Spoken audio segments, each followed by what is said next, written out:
Previously, Jinwoo asked Kaisel to take him to his sister as fast as possible. The scene shifts to the school, where the shadow orcs were eliminating the monsters. They cleared the room, saving the remaining students in the process. The students couldn't believe that these monsters had actually saved them. Jaina approached one of the orcs, asking if her older brother was there. She began calling out for Jinwoo, but the shadow orc stopped her, pointing toward the door as the sound of approaching footsteps echoed through the room. Meanwhile, in another location, an orc sat on a throne, while one of his subordinates reported to him, "The final restrictions have been lifted, and we can now enter the human world." The monster declared, "I am the chief of the Red Blade tribe, and nothing can stop me now." His subordinate informed him that high orc warriors were assisting the humans. The chief, irritated, asked, "How many?" The subordinate replied, "3. Hearing this, the chief became enraged and scoffed. "To think that the great orc warriors cannot handle 3 high orcs? How pathetic." Picking up his weapon, he commanded, "Lead the way. It's time for slaughter." Meanwhile, back in the dungeon, the hunters grew anxious, seeing the insect monsters swarming around them. They pleaded with Park Jung-soo. They feared that if the monsters considered them enemies, they wouldn't stand a chance. Park Jung-soo, however, insisted they couldn't just leave. "If we back out now, there will be no way to deal with the reporters outside. We can't stop just because we're afraid of some summons." Just then, Baru suddenly approached him. Seeing Baru up close, Park Jung-soo was terrified but kept his composure. He said, "Let's go." In an instant, Baru vanished and reappeared in front of him, startling him so much that he fell to the ground. Without a word, Baru tossed something toward him before turning to leave. The rest of the hunters rushed to check on Park Jung-soo, asking if he was all right and whether they should follow the monsters. Instead, he told them, "First, let's take a look at this." As they examined what Baru had brought, they realized it was the head of the Death Knight. Staring at it in shock, Park Jung-soo muttered, "It killed the highest-ranked monster in an instant.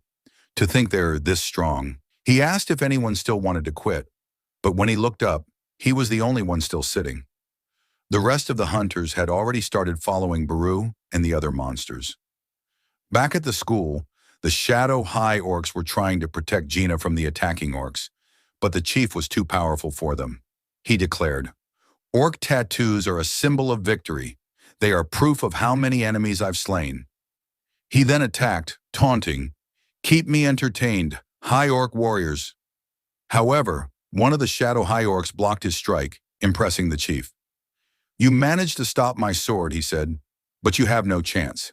With that, he sliced through them. Yet the soldiers began regenerating instantly. The chief was stunned. Is this some kind of spell? No matter how much he cut them, they kept coming back. Suddenly, he started hearing voices in his head, urging him to kill humans. "It's getting worse. I need to end this quickly." Realizing the soldiers were likely controlled by someone, he thought, "If they move because of magic, I just need to take care of their controller." His eyes then locked onto Jaina, hiding behind the High Orcs.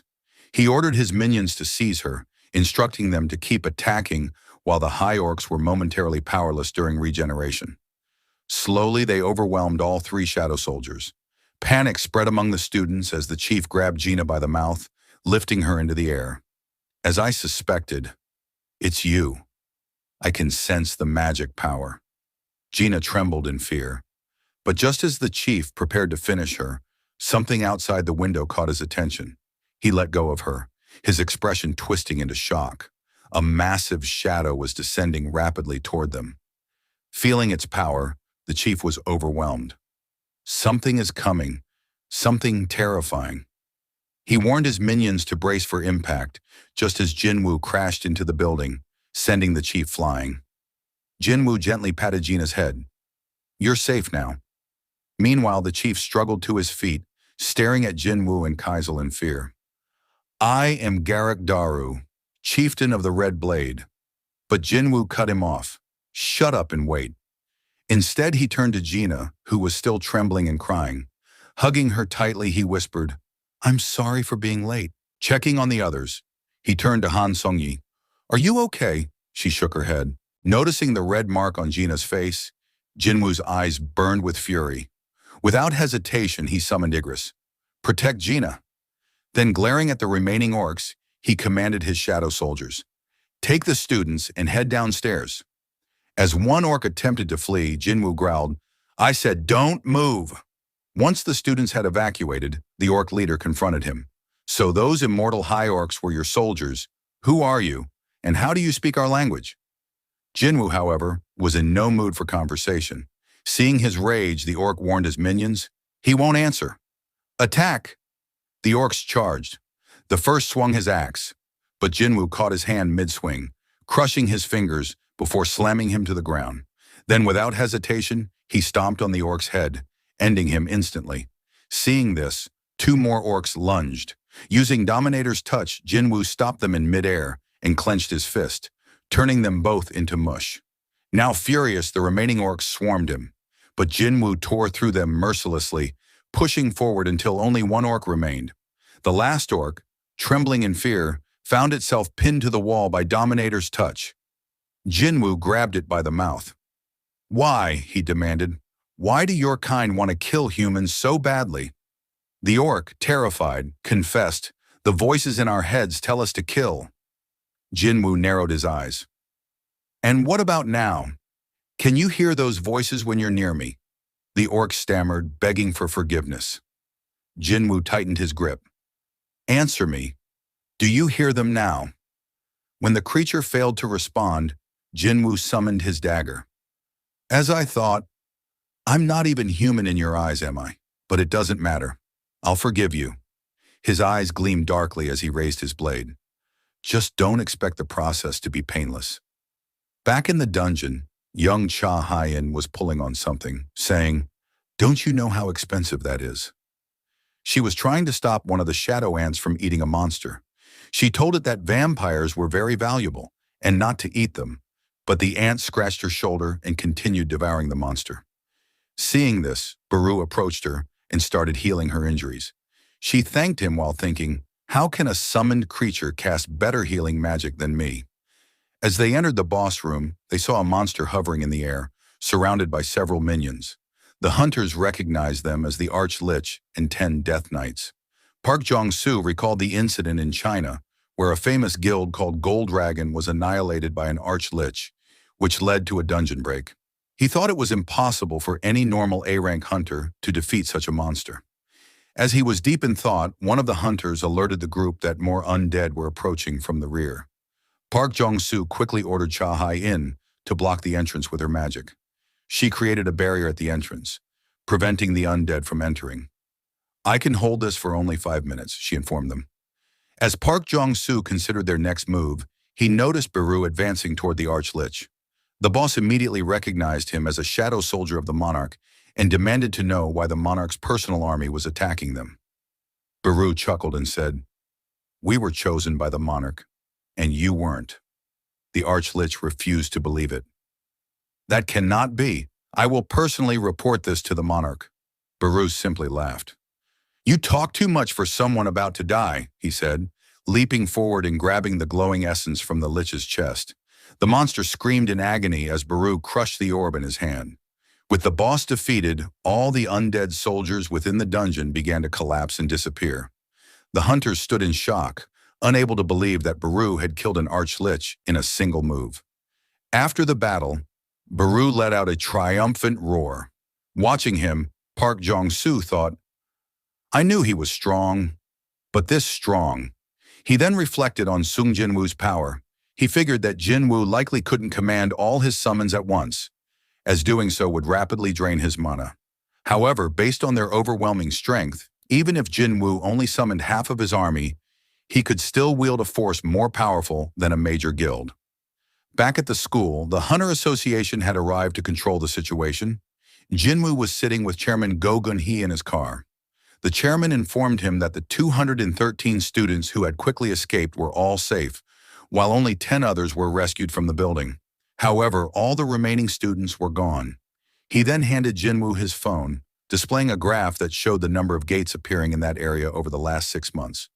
He explained that all countries were experiencing an exponential surge in gate appearances, as well as an increase in the number of newly awakened hunters. In other words, while the number of gates is rising, so is the number of hunters who can close them, he stated.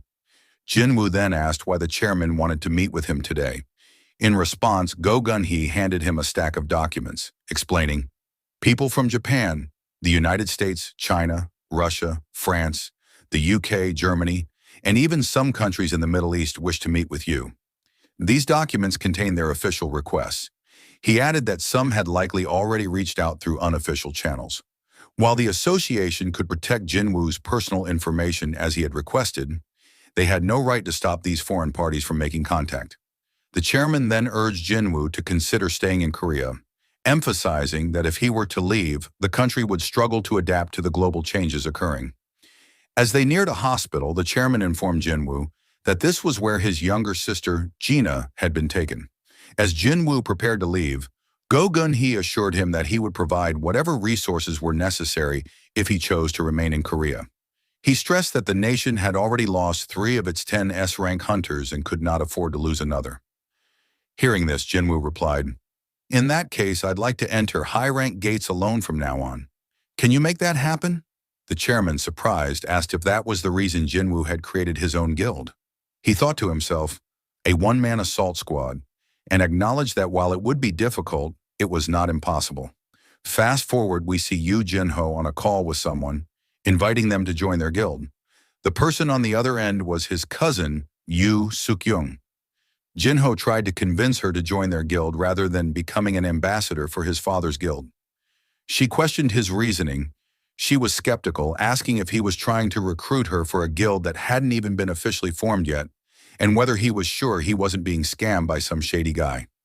However, once she learned that Sung Jinwoo was the one creating the guild, she became interested.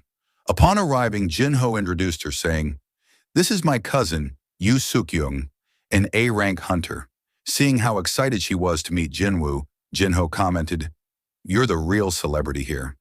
Meanwhile, Jinwoo thought to himself, "Is she really an A-rank?"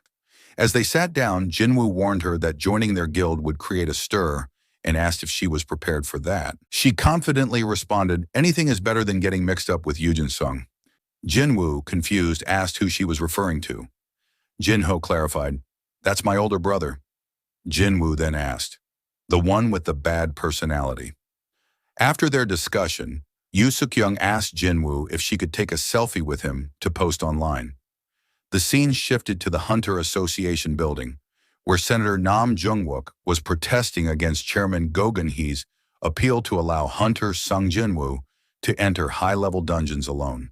He told those present that the regulation had been put in place as soon as Hunter Sung Jinwoo established his guild.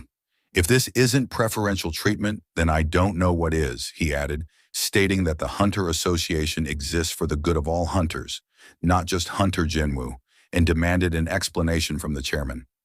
Chairman Go Gun-hee admitted, "You're right. This is preferential treatment." He then explained the reasoning behind this decision. He posed a question. If you had to choose between deploying 20 A-rank hunters or an assault squad consisting of just Hunter Jinwoo in a dungeon break zone, which would you choose?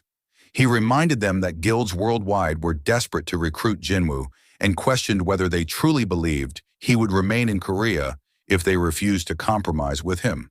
Are you planning to make the same mistake again, like when Hunter Hwang Dong-soo left for America? He then emphasized, "If you think this type of preferential treatment is unreasonable, I urge you to consider who will save your life when another S-rank gate appears here in Korea." Meanwhile, Hunter Cha Hai-in was looking at her phone, staring at a picture of Jinwoo with Yoo Soo-yeon. Seeing this, she began to tremble before letting out a frustrated scream. Fast forward, and we see Jinwoo with Yoo Jin-ho, preparing for their guild's first raid. Upon seeing the gate, Jin-ho remarked, "I've never seen anything like this. This gate is massive." They were soon surrounded by reporters bombarding them with questions, including inquiries about Jinwoo's relationship with his guild member, Yoo Soo-hyun. Jinwoo turned to Chief Woo Jin-chul. "I thought the association was keeping my personal information private. What happened?" Chief Woo explained, "We can protect your personal details, but we can't prevent the public from discovering the location of the gates." He advised Jinwoo to be mindful of what gets posted on social media. Jinwoo then recalled the picture with Yoo Soo-yeon on Instagram. As they prepared to enter, Jinho suggested hiring a mining and collection team, as he didn't think he could handle everything himself. However, Jinwoo reassured him, "Don't worry about that. My shadows will take care of everything." Woo Jin-chul observed the mana readings of the shadow soldiers and was astonished. All of them were B rank or higher. He commented, "A squad like this is more than qualified for a raid permit into an A-rank gate."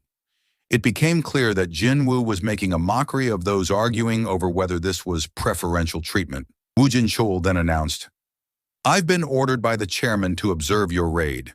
He wants to confirm whether this is truly a safe idea. Would it be all right if I accompany you as a representative of the inspection team, just for today?" Jinwoo smirked and asked, "Are you sure you'll be okay in there with us?" Woo Jin-chul was puzzled by the question. Fast forward a few minutes, and we see Woo Jin-chul sweating profusely as he witnesses Jinwoo's shadow soldiers effortlessly tearing through A-rank monsters. This is an A-rank monster. A Naga, he thought. Even elite hunters with exceptional combat and magic abilities would struggle against these creatures. Yet Jinwoo's army overwhelmed them with ease, their regenerative abilities making them nearly unstoppable. His gaze locked onto Igris. That one is especially powerful. He watched as the blood-red commander effortlessly dispatched multiple enemies with his sword. Woo Jin-chul then noticed something else. Only mages of the highest caliber can wield lightning magic. Is that really an A rank? Realizing it was likely even stronger, he wondered, if I were to fight that thing one-on-one, would I even stand a chance? As the battle continued, Woo Jin-chul spotted an ant-like shadow munching on a dead monster. Jinwoo swiftly kicked the ant, sending it flying into the ceiling. "I told you not to eat those. Do you have any idea how valuable these corpses are?" He then turned to his lower-ranked soldiers and ordered, "Get back to mining those mana crystals." Seeing him work, Woo thought, he's capable of clearing an A-rank dungeon, retrieving corpses, and mining mana crystals all by himself. This isn't just a one-man assault squad. After all the minions were dead, the boss finally appeared.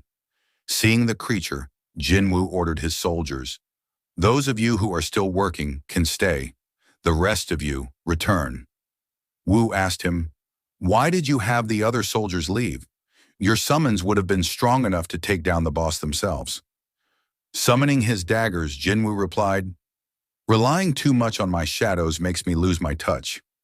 He then started running up the monster's body with incredible speed. Before the monster had any chance to defend itself, Jinwoo sliced its face in two with just one swing of his weapon and leaped into the air. Seeing this, Woo was left speechless. In all his years as a hunter, he had never seen anything like it. After the boss was defeated, Jinwoo saw that he had gained a level and that his abilities had been upgraded, including Shadow Exchange. Its cooldown had decreased by 1 hour. Seeing this, Jinwoo thought, "The cooldown goes down by an hour for every level I gain. If I keep leveling up this skill, I'll be able to go wherever I want without worrying about my mom and sister's safety." Meanwhile, Woo was staring at the boss's corpse, thinking, Naga's scales are tough enough to be used as shields or armor, but he sliced through them with just 2 daggers. Jinwoo then used shadow extraction on the defeated boss, and a shadow began to emerge from the corpse. A notification appeared. "You have successfully enhanced the shadow's power. The shadow will start at level 13. Observing the newly formed soldier, Jinwoo thought, it's the same rank as Tusk, but starting at level 13, which means it's as strong as it was when it was alive. But it's much smaller now. Shadows usually stay the same size or grow when I extract them. Even so, it's emitting an enormous amount of mana. I think it's about as strong as Tusk." Another notification prompted him to name his new soldier. He decided to name it Jima. As he finished, the cave began to shake. Seeing this, Jinho told Jinwoo, "We should get going." Looking at the boss's corpse, Jinwoo thought, "What do I do about this?" After a while, Tusk emerged from the gate carrying the boss's dead body on his shoulder. Reporters immediately recognized him as one of Jinwoo's summons and began taking pictures. As the rest of the squad exited the dungeon, Woo appeared completely overwhelmed by everything he had witnessed inside. Later, we see Woo sitting in the chairman's office, reporting everything he had seen in the dungeon. Listening to him, the chairman commented, You've seen many different raids over the years, but hearing your report, I understand why even a veteran like you is overwhelmed. Wu responded, what I witnessed wasn't a raid. It was a massacre. After Hunter Wu left, the chairman pondered everything he had just heard, thinking, hunters from Korea. No, all over the world are about to see the tides turn. The story shifts to Japan, where an unnatural phenomenon is occurring. People are staring at the sky in confusion, unsure of what's happening as they witness a gigantic red gate ominously looming above. Elsewhere, people are discussing the sudden appearance of the red gate and the alarming rise in high-level gates throughout the country. They mention that, due to the current crisis in Japan, all major guilds have been summoned for an emergency meeting to determine their next move. After losing 7 of their S-rank hunters, including Goto Ryuji, during the Jeju Island raid, they no longer have the manpower to respond effectively. As the conversation continues, the remaining S-rank members of the Draw Sword Guild are seen walking toward the conference room. Observing them, some individuals comment on how President Matsumoto of the Japanese Hunters Association is reaching his limit after the loss of Goto Ryuji. They note that since the association once held a monopoly on S-rank hunters, it's satisfying to see them struggle. They speculate that, with the few powerful hunters they have left, the guild might soon lose its position as the top guild in Japan. Sugimoto overhears their remarks, stops, and glares at them with a death stare, causing the men to back off in fear. After they leave, Minoru remarks to Sugimoto that those people weren't nearly as bold before, but now that Mr. Goto is gone, they're starting to act up again. Kane adds that there's a rumor circulating. The Black Tiger Guild and the Snow Cloud Guild are planning to merge, and the combined number of S-rank hunters in those 2 guilds would be 4, the same as theirs. Unfazed, Sugimoto replies that there's no need to worry. Despite having S-rank hunters, those guilds are still weak and lacking in real strength. Inside a government meeting room, a man angrily yells at the officials, demanding answers as to why the Hunters Association hasn't responded to the S-rank gate that appeared in the middle of Tokyo. He asks if they still haven't come up with a plan and expresses fear about the consequences of a dungeon break. Matsumoto Shigeo, chairman of the Japanese Hunters Association, explains that their current S-rank hunters aren't capable of handling an S-rank gate, not unless they enlist the help of national-level hunters. Another official counters, saying that asking such obvious questions is pointless. Everyone saw the terrifying power of the monsters from an S-rank gate during the Jeju Island raid, where they lost most of their top-ranked hunters, including one who was said to be on the verge of becoming a national-level hunter. He warns that attempting to clear another S-rank dungeon without national-level support could lead to similar losses. Someone suggests contacting Thomas Andre, the American national-level hunter, but it's revealed that Japan lacks the funding to hire someone of his caliber. Furthermore, due to the global increase in gates, every country is recruiting mercenary hunters for their own needs, leaving Japan with no external options. As the room grows tense, Sugimoto speaks up and mentions someone who might be willing to help, for the right price. A mysterious figure known as the barrier expert, Yuri Orlov. The scene shifts to Jinwoo sitting in his car. Inside, he thinks to himself, I can't believe I'm level 101 now. At level 100, he received the key to the Kartanon Temple, and at level 101, all of his job-specific skills leveled up.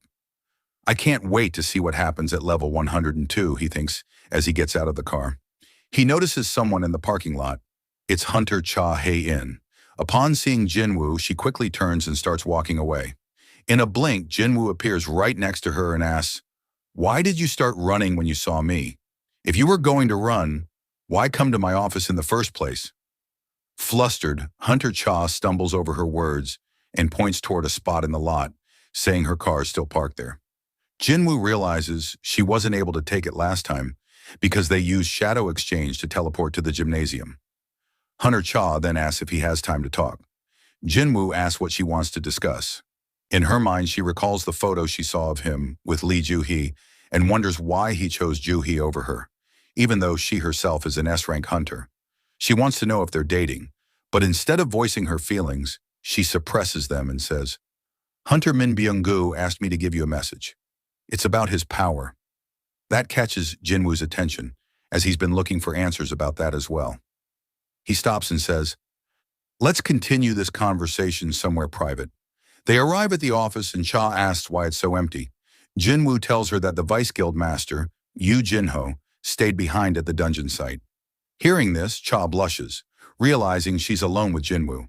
Jinwoo asks how Min Byung-gu was able to leave a message with her. She begins to explain a vision she had while unconscious on Jeju Island. She tells him she was drifting in darkness when a hand reached out and pulled her up. It was Min Byung-gu. He told her that his power was overwhelming and terrifying, something Jinwoo needed to understand. He tried to tell her about Jinwoo's true army, but disappeared before he could say more. We later see Jinwoo sitting inside a dungeon, thinking deeply about what Cha told him. True or not, he thinks, I need to discover the source of my power. That's more important than just getting stronger.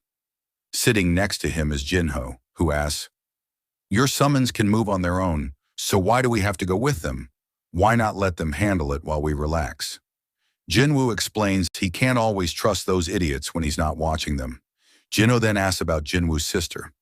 Jinwoo says she's doing well after the dungeon break at her school, but doctors recommended she rest, so he stationed his most trustworthy shadows by her side for protection. He decides to check up on her using shadow vision, a skill that lets him see through the eyes of his summons. Viewing through Baru's perspective, he sees Baru lounging and watching TV while Jinna is asleep on the couch. Jinwoo sighs and thinks, I should have known, and wonders, is that really the kind of show Baru likes? Jinwoo decides to check up on the rest of his shadows using shadow vision. First, he sees his mother shopping for groceries. Then he sees Hunter Baek Yoonho and Hunter Choi Jong-in bickering as usual. After that, he shifts his focus to Hunter Cha, only to see her in the shower. Startled, he immediately stops using the ability. Yu Jinho, sitting nearby, asks, "Did you fall asleep?" But Jinwoo is deep in thought, slightly embarrassed. I better apologize to her, he thinks. Maybe I should buy her lunch sometime. Meanwhile, Jinho tells him about a new issue. An S-rank gate has appeared in Shinjuku, Japan, and there are less than 3 days left before a dungeon break. The Japanese government is urgently summoning hunters from all over. Jinho asks if they contacted Jinwoo. Jinwoo replies that they did, but there's something more pressing he's considering right now. As they talk, the dungeon they're in begins to rumble, prompting them to prepare to leave. Scene shift to Japan as we see Yuri Orlov, a national-level hunter from Russia, introducing himself to Sugimoto, a Japanese official.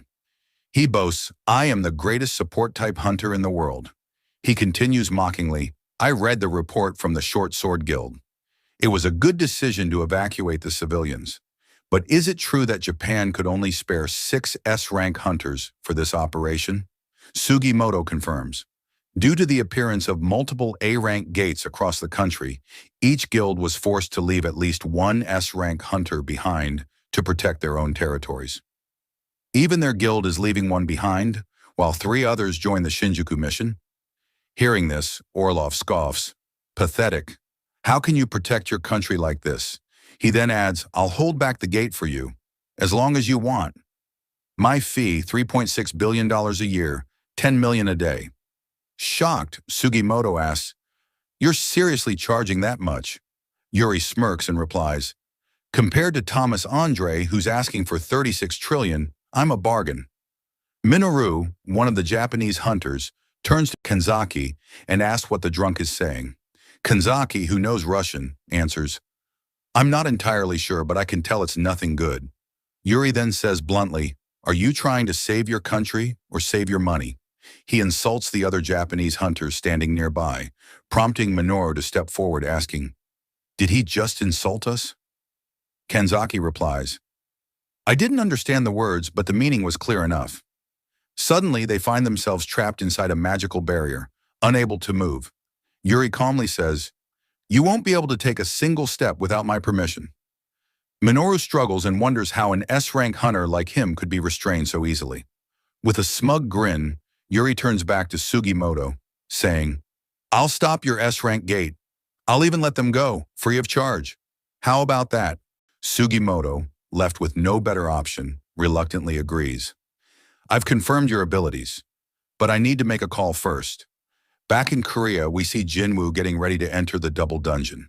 As he prepares, his mother gently asks, "Your mother doesn't have to worry about anything, right?"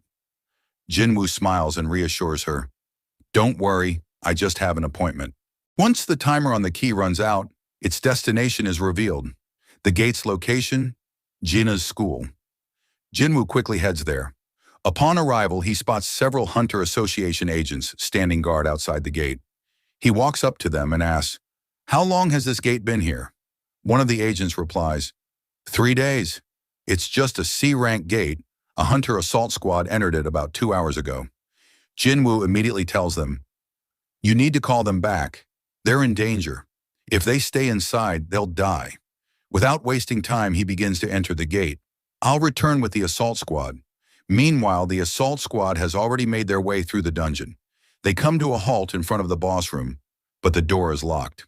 They try everything, including magic, but nothing works. As they're discussing what to do next, a voice calls out from behind them, "It's a trap." Startled, the squad turns around to find Jinwoo standing there. Suspicious, they ask, "Who are you? What are you doing in this dungeon?" Jinwoo calmly answers, "I'm a survivor of a double dungeon." One of the hunters suddenly recognizes him. "Wait, are you the new S-rank hunter of Korea?" Jinwoo nods and tells them, "This place is extremely dangerous. You all need to leave. I'll handle things from here." He approaches the door and sees a system notification. The gate to the Kartanon temple is currently locked. Please insert the key. Jinwoo takes out the temple key, thinking to himself, "This is different from the last time." As the door opens, the other hunters stare in disbelief. "How did he open it? It wouldn't even budge for us." One of them steps forward and says, "This dungeon was purchased by the Dragon Guild. It's their property. You have no right to order us around." The others echo similar thoughts. Jinwoo replies firmly, "I won't stop you. Anyone who wishes to enter the gate, please feel free to enter." One of the hunters steps forward and enters the room. Instantly, Jinwoo receives a system alert. An individual without the temple key has entered. Access denied. Suddenly, a stone statue comes to life and swings its massive sword toward the intruder. Just in time, Jinwoo grabs the hunter from behind and pulls him out of the room, saving his life. He looks at them all and says, "Every monster in this dungeon is like that. Are you still willing to enter?" Turning back toward the gate, Jinwoo instructs the squad, "Contact the Hunter Association immediately. Tell them a double dungeon has appeared." With that, he enters the boss room alone. The door slams shut behind him, sealing him in. As he steps inside, the room begins to light up. Dozens of stone statues stand silently around him, casting long shadows. Among them, a winged statue holds a stone slab with inscriptions. At the center of the room, an entity sits motionless, surrounded by the statues. Jinwoo steps forward and speaks to himself. "This is where it all began. I've returned, but it feels different now. I can feel it in my bones." Looking at the statues, he says, "These aren't monsters, nor are they living beings. They're just puppets. Puppets controlled by something or someone. There's only one source of magic in the room." He walks toward it and asks, "Won't you say anything? Why won't you answer me?" Suddenly, the winged statue comes to life and says, "At last, you have arrived." The episode ends here. Thank you so much for watching. I really appreciate it. And if you're not subscribed, please subscribe and see you next time.